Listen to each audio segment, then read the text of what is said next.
Kamusta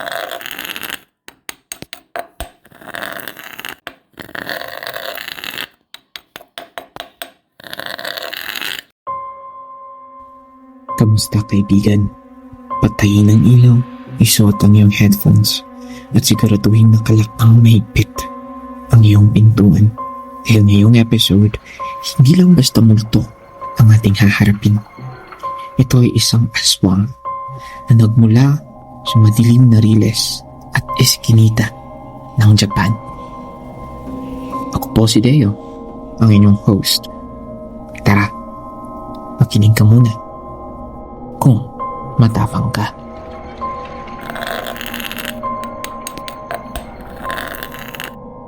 Narinig mo na ba ang tunog na yan? Ang tunog ng buto, ang spinal cord, ang kumakaluskos sa semento. Yan si Tekei Tekei, isang babaeng pinagkait ng kapayapaan matapos siyang laslasin ng humaharurot na tren.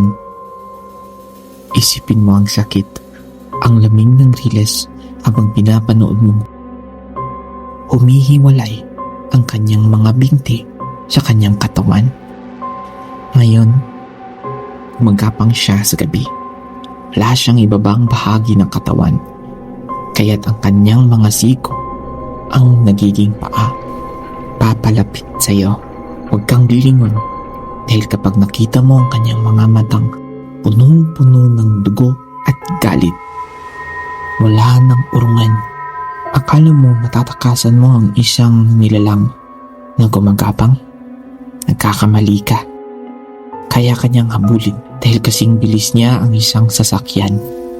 At kapag naabutan ka niya, mararamdaman mo ang lamig ng kanyang karit sa iyong bewang. Hahatiin ka niya kaya na nangyari sa kanya. Isang pirasong laman na naghahanap ng hustisya sa dilim. May mga pagkakataong maaari ka muna niyang kausapin. Itatanong niya sa iyo,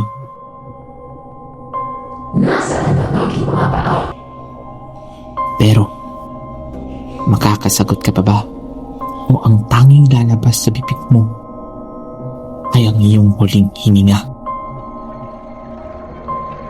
Dito sa atin, takot tayo sa manananggal na lumilipad sa langit. Pero, diba, mas nakakatakot ang hindi mo nakikita dahil nasa baba lang siya.